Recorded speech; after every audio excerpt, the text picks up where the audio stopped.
Dans notre dessin, l'élève est central. Son apparence est représentée par un érable et ses connaissances par la sève. L'acériculteur veille à la croissance et à la santé de ses érables, tout comme l'enseignant veille à transmettre ses savoirs et ses connaissances aux élèves et adapte ses interventions aux particularités de chacun d'eux.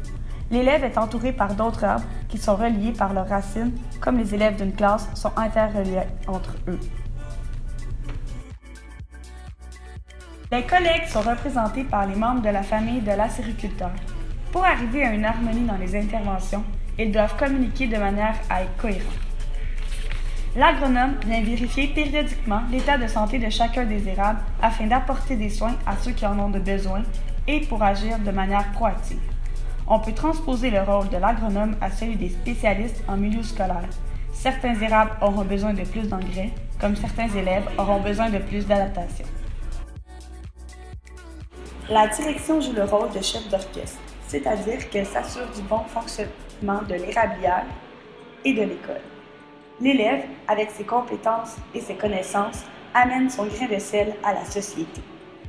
Le soleil et les nuages sont des facteurs imprévisibles qui peuvent aider ou nuire au développement des érables. Donc, mère et père nature peuvent avoir cette influence sur leurs enfants.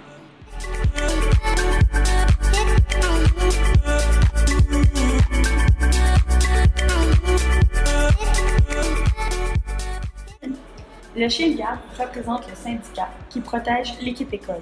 La clôture entoure l'érablière et établit les limites du terrain, tout comme le ministère établit le programme et encadre l'enseignement en identifiant les balises à respecter.